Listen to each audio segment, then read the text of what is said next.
I'll let you introduce yourself and Okay. you can talk about how you'd like to be known, what you do.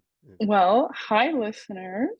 My name is Leah Denbach, and I've dedicated my heart for the past 9 years to my project, Humanizing the Homeless, which I capture the photographs and stories of people that are experiencing homelessness with two goals.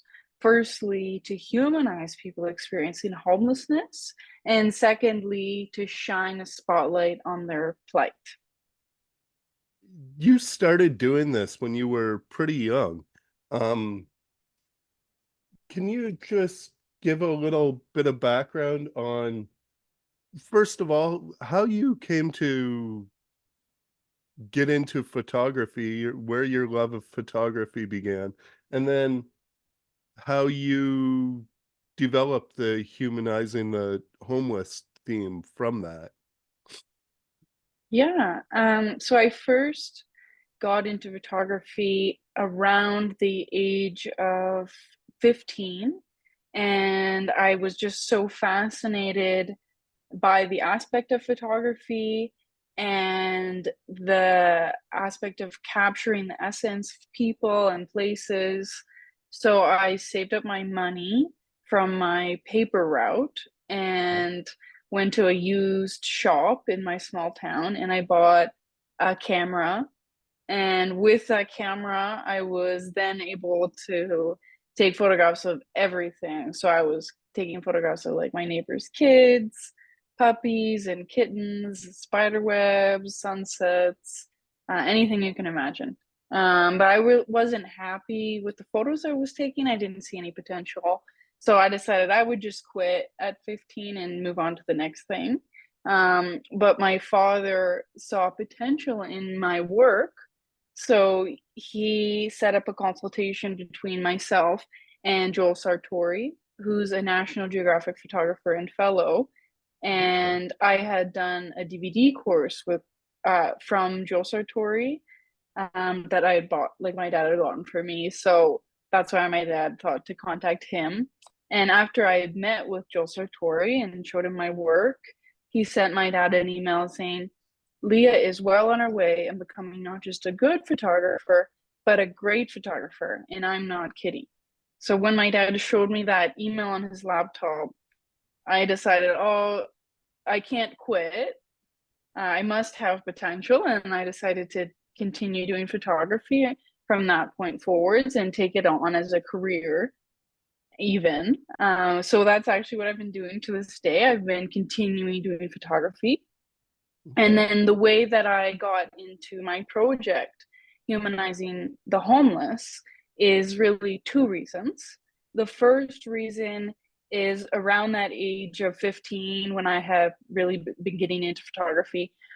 At first, like I said, I was taking photographs of anything and everything, and I was showing them to Joel Sartori. I kept doing consultations with him, and he told me that portraiture is where my strength lay when I was showing him my images of portraiture. And he told me that in his life experience, the most successful photographers hone in on one aspect of photography. So he told me that Okay. my strength is portraiture and I should hone in on that.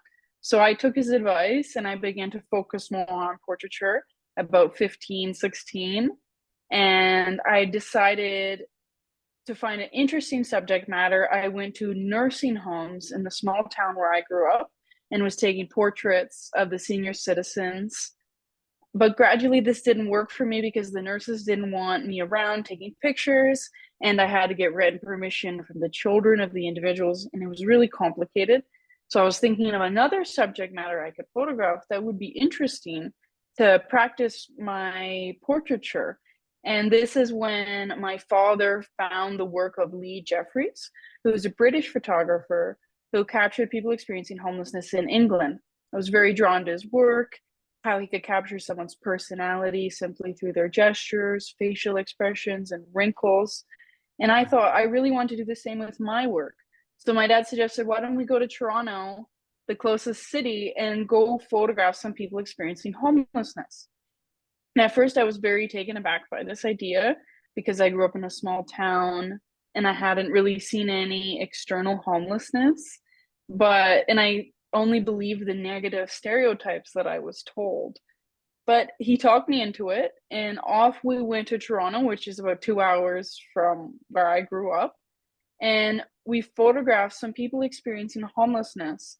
And it was really that day that opened my eyes up to the problem of homelessness, made me realize what a big problem it is in our society, but also how stereotyped the individuals are. I began to see that the stereotypes I was told weren't true in most cases, and in fact, they were some of the most kind and humble people that I had ever met. So I decided that day to take it on as a project, shining a spotlight, and raising awareness, and also showing people how kind people experiencing homelessness and breaking down the stereotypes. So it was really that day I started the project, kind of out of these bizarre circumstances where I didn't intend to start a project in any way. And to this day, I'm still doing it 9 years later. Okay. And I find that very interesting. You grew up around Collingwood, was it? Yes, Collingwood. Okay. So I live in another small Ontario town, and I for a long time homelessness was not visible there. And then it became visible over the last 5 or 10 years. It's really become visible even in small towns. So I was writing a series of articles um that focused on the people who were becoming homeless in my small town, and Mm-hmm. it was a very similar reaction, not just for me but for readers, because we all had that kind of stereotypical um small town view of what homelessness is and who becomes homeless. um Yeah. and so I want to ask you two questions that are very similar, but um I think they're different, and that has that's how has your experience meeting and engaging with people experiencing homelessness affected your worldview, like your view outwardly of the world around you? Engaging with people experiencing homelessness has profoundly shifted my view on the world. It's like I begun to really see the common humanity in all of us and realizing that really each one of us just has such a fine line in becoming homelessness that everybody is only a few steps away from it happening to them as well. And I also really begun to see that this work has touched me and really showed me that these people are so resilient and they have such human spirit. And above all else, it's made me realize the importance of community support, that every one of these people have fallen through the cracks of our society, and that it's really a frightening thing that there are these cracks in society that people can fall through and they will end up with no support system. So I think that it's really changed my worldview in that way, opening my eyes up to these realities in our society that I wasn't aware of before that. So I'll ask, like, it starts off the same. It's how is your experience meeting and engaging with people experiencing homelessness affected you personally? How do you think um you're you've changed as a person, kind of, from these I experiences? I think that I have changed a lot in that these encounters have been transformative for me. They've really enriched my empathy pushing me to confront my own preconceptions of people experiencing homelessness. Like I mentioned before I started the project, I had been told so many negative stereotypes and I had believed them. Like people experiencing homelessness choose to be there, they're dangerous, they're all addicts, and so on. So I really had to battle that myself in not judging people. And that's actually the motto of my project is a quote from Mother Teresa that if we judge people, we have no time to love them. So it's definitely been a big thing for me to put aside those things in my own way of thinking. And it's also really made me realize and have an appreciation for the strength in these people experiencing homelessness that it takes them to push through the challenges and survive on a daily basis, especially in the country where I am in Canada because it gets so cold and really it is survival for many months of the year. And it's also been a very emotional journey, one that's really carved a deep sense of purpose and responsibility to keep doing the project and keep helping people experiencing homelessness into my heart as well. Okay. So I realized that I had kind of made a little bit of a mistake in one of my answers. When you asked me about my inspirations, I had meant to say the second inspiration, which Okay. was my mother Sarah, who was homeless as a child. I don't know how I somehow missed that. I don't know if I should go back and like mention that a little bit. Um, yeah, I can edit it in if you just say it here. I can put it with Okay, that could I answer. maybe do that? Yeah, because Yeah. that's so important to me. I'm sorry, it just Yeah. kind of hit me. Yeah. Yeah, so just cutting right to where I was Yeah. And before when that. you mentioned Mother Teresa, I thought I you know I was like, uh, oh my gosh, wait, I didn't mention that. yeah. Okay. Yeah, so that second inspiration, like I said, the first was my father showing me the work of Lee Jeffries and pushing me to go out onto the streets. But the second reason that inspired me to begin doing my project was the story of my mother Sarah. And my mother Sarah was homeless herself as a child. She was found wandering the streets of Calcutta, India, by a police officer who took pity on her because she had deep wounds on her head, was probably bleeding at the time. So he brought her to Mother Teresa's orphanage, Nirmala Susubabin in Calcutta, India, where my mother was raised by Mother Teresa and her nuns until she was adopted to a small town in Ontario, Canada, Stayner, Ontario. So, needless to say, if it wasn't for my mother being homeless as a child and the fact that Mother Teresa dedicated her whole life to helping people experiencing homelessness and poor individuals, and if she hadn't done that, then my mother wouldn't be alive today, and therefore I wouldn't be alive today. So, it can't help but have had a huge impact on me, but more on a subconscious level. So it's not the direct reason I decided to go out and photograph people experiencing homelessness, but I think knowing my mother's story, growing up with these influences, seeing the letters Mother Teresa exchanged with my mother and so on has only had an influence on me. And that's why I've taken Mother Teresa on as someone I look to in the work that I am doing. And her quote, if we judge people, we have no time to love them, is my motto. And she also said, the biggest disease today is not leprosy or tuberculosis, but rather the feeling of being unwanted, uncared for, and unloved. The greatest evil is the lack of love and kindness that we show our neighbors who are assaulted by the roadside by exploitation, corruption, and disease. And these words from Mother Teresa I have seen in all of my encounters with people experiencing homelessness. So Mother Teresa and my mother have had a huge impact on inspiring me to do my project as well.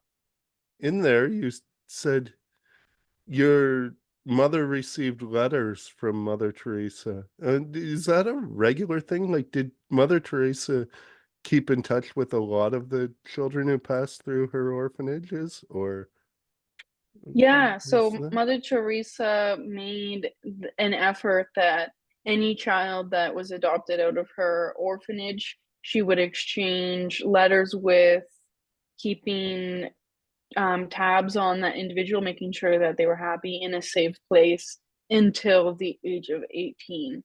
So my mother has letters with Mother Teresa throughout her life. And then even after 18, my mother decided to go to India and visit with Mother Teresa personally. Um, so Mother Teresa has been a huge part of my mother's life as well. My mother sees her as a spiritual mother because she doesn't have a biological parents. Okay. Wow, that's fascinating. The effort that must have been put into just keeping up that dialogue through letters from Mother Yeah, Teresa. That's it is really incredible. But it's also really another thing to consider. It's amazing because my mother is the only one that we know of to have been adopted to Canada from Mhm. this orphanage. So it's also like incredibly rare for that to have happened. Usually, these children would be adopted out to Europe and I think a few other places, but not often Canada. And then a really sad thing is as well, because of new laws that have been in place in the past few years, no longer can children be adopted from these orphanages. So it's very sad that Okay. children that are still in the situation that my mother was in to this day, they no longer can be adopted. So they're still in the orphanage, but they don't have the option of being adopted. So it's very sad. I'm a writer, so sometimes I'm freelance, and so sometimes you have to take a second job to get by. But I've been working with young people who, and I got in a very good conversation with them, with some of them recently, and they were bringing up fascinating ideas for uh house alternative housing ideas, um but they were not getting too deep into the other um causes of homelessness. And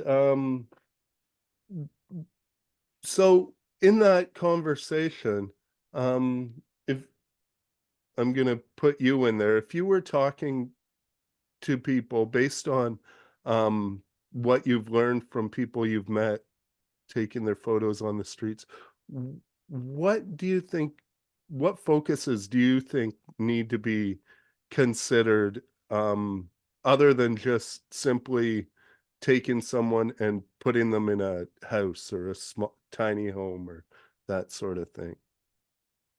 Yeah, I think that's a really important point, and it's something that I am often mentioning in my public speaking as well. It's so much more complex of an issue than just housing people. However, the leading cause of homelessness is a lack of affordable housing, but it is so much more complex than that.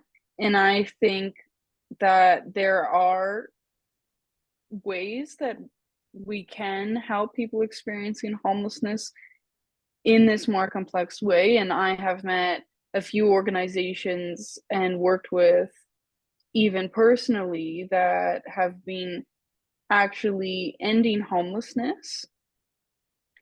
And I think that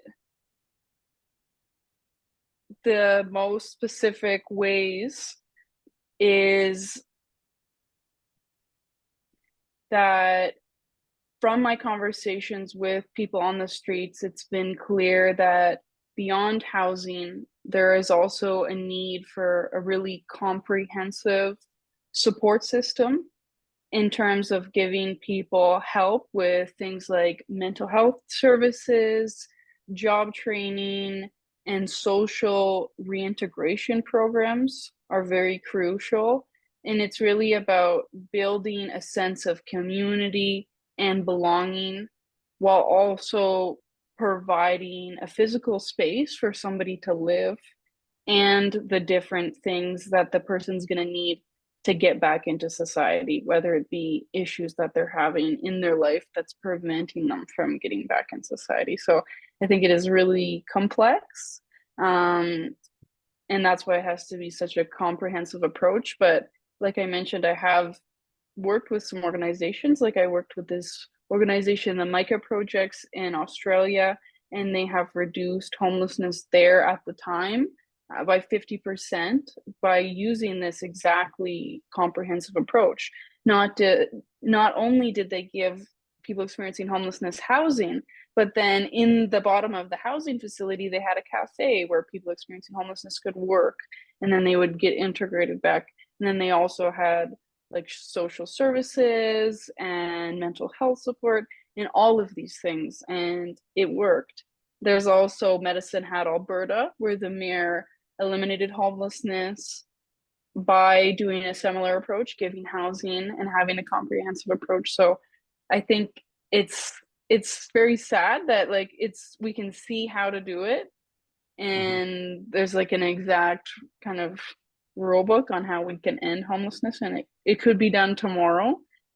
It's just a matter of people in the right places thinking it's important enough and realizing it's actually more expensive for us as a society to have homelessness than it would be to have these people housed, because of the amount of resources in terms of emergency first aid housing that goes into having these people on the streets in such unhealthy situations. So that's why it's so important. I really encourage people to contact our governments, both locally and provincially, to build more affordable housing, which is the very first step.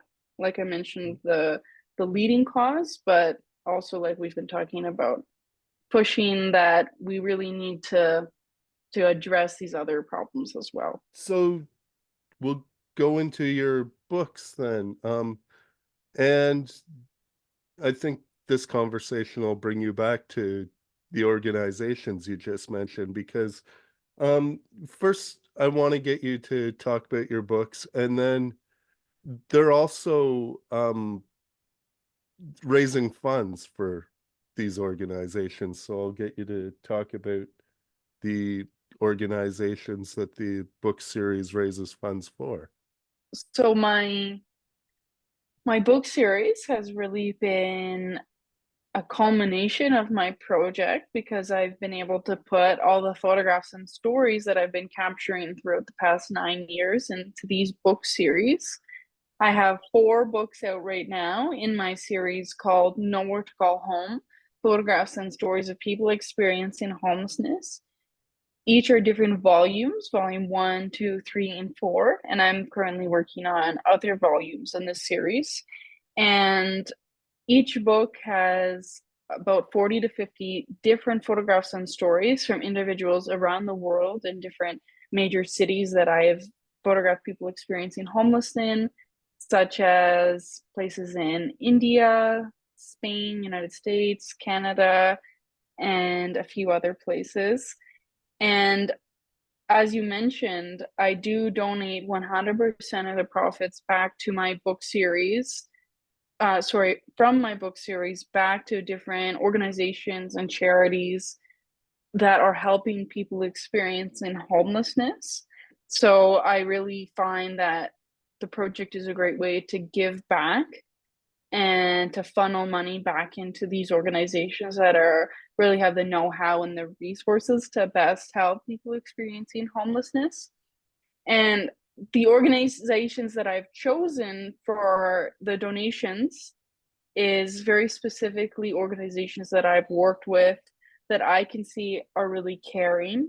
A lot of these places have invited me to come take portraits of some of the people at their shelters, and I've been able to see through interviewing these individuals that these shelters and organizations really are caring for the people experiencing homelessness, doing everything they do to help them and get back on their feet, and also that the workers there are really caring and helping people.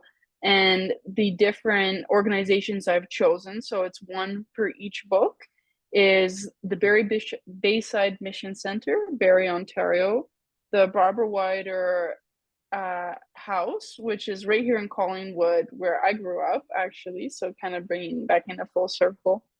The Welcome In Drop-in Center in Guelph, and the Inn from the Cold in Newmarket. So these are all shelters I've photographed with. I've really seen that they're doing good work. And I also donate 100% back from my exhibitions. So when I have exhibitions, I donate the profits to whatever local shelter is in that area as well. But Okay. the books are a really big part of my project, and if anybody's ever interested in getting one and in supporting my project and also the organizations that I'm donating the money to, people can just email me, which my first and last name, Leah at gmail.com. And I'm happily will mail books to people and in order to donate back to these shelters. So I really hope that people can support the project in that way. Okay. Yeah, I think the work you're doing that way is really amazing and great. So, um, Thank you.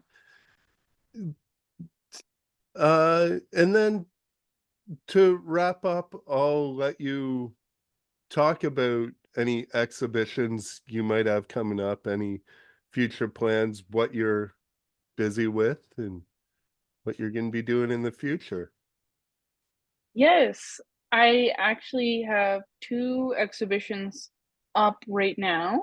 The first one I have started this past January, and it's going to be going until August 14th, and that's in Philadelphia, Pennsylvania, at the Mutter Museum. I have the biggest exhibition I have ever had to this date, so it's something I'm very excited about. It's an exhibition called Unhoused: Personal Stories and Public Health. And it's a collaboration between myself and another artist, Willie Baronet, who makes murals from the signs of people experiencing homelessness. We're also working with Dr. Rosie Frasso and Dr. Renee Najera, who are doing a research project with Jefferson College on public health to show statistics on people experiencing homelessness throughout the exhibit.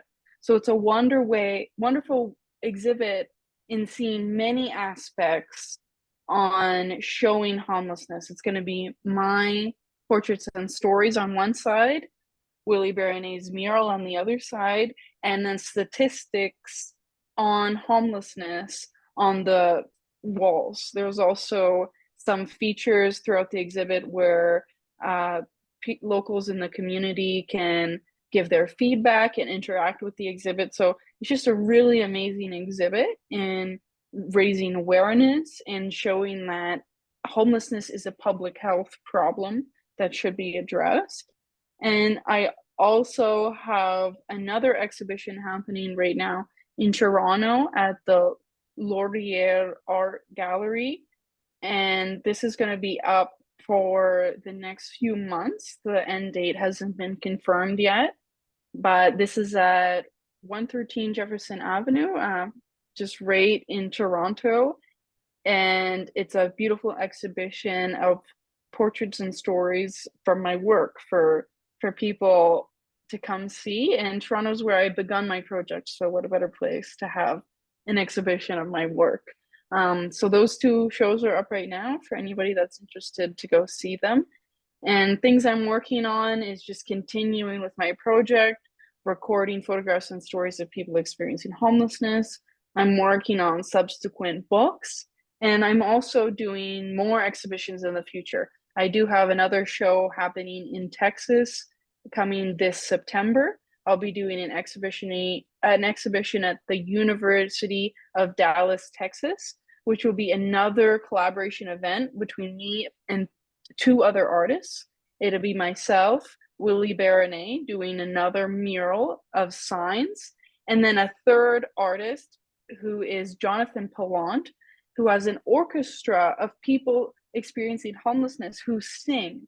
So he's going to be having his choir come in and sing some beautiful songs, and all of the members of this choir are experiencing homelessness. So it's incredibly powerful and beautiful. And it's going to be such a beautiful way to have so many types of art through singing, murals, photographs, and stories, all to raise awareness and funds back for homelessness.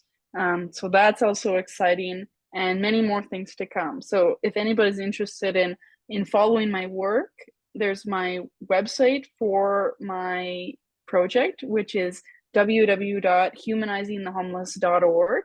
On there, you can find any resources about my shows, books, or ways to contact me, anything like that. And also, people can follow my work on social media, which is just Humanizing the Homeless. Or, like I said, if you're interested in getting a book, you can reach out to me via email, leah.danbach@gmail.com. So I really hope that people are able to look more at my photographs and stories, because even though this is a podcast, I hope that you can go visually see the photographs, because that's really such an important aspect of my project. I ended up seeing the exhibition in Philadelphia at the Mutter Museum. I was there in at the end of February, and Wow. it was really striking. Like Willie's work, and your work at the ends of the room showing um similar but really different stark images from the street. Um, and then yeah, all the information, the statistics in between. It was a exhibition that really hits pretty hard with the facts and the imagery from the street. So Yeah, it was same. fascinating. Like I even myself walked in and I was like, wow, just because the some of the images are as big as me. So it's just Yeah. very, very striking. That's why, like I said, it's my favorite exhibition I've had so far, because it is so amazing. So if anybody gets a chance to see it, I would highly recommend. Yeah. Yeah, I would too. It's a very important exhibition too, I think. So, Thank you. um, okay, that's really all I have. Unless there's something else you want to tell people, a message you want to get out to the world that you want people to know about. Yeah, I would love to give a message out to the world. So I have this quote that has really inspired my project, additional to the Mother Teresa quote. And it's by Edward Allan Hale, and he said, I am only one, but still I am one. I cannot do everything, but I can do something. And because I cannot do everything, let me not refuse to do the something that I can do. So obviously, we cannot do everything to help people experiencing homelessness, but I really hope that if people were to take away nothing else from what I've talked about today, that it's that we can each do something to help people experiencing homelessness. So that's my takeaway for the day. Okay, and that's a great thought because I mean, it can be very frustrating when you look at the enormous size of the issue, and but if you do something instead of being overwhelmed by the size of it, it's that's very important. That's great. Thank Yeah, you. incredibly, it can be the littlest gestures. Like this one time, this woman named Catherine grabbed my dad's hand and she said, Thank you so much for doing this. Most people just ignore me. So I really encourage people, just look into someone's eyes, say hi, and it can make a world of difference. And if you can do more, but just do something. Yeah, that's a wonderful takeaway.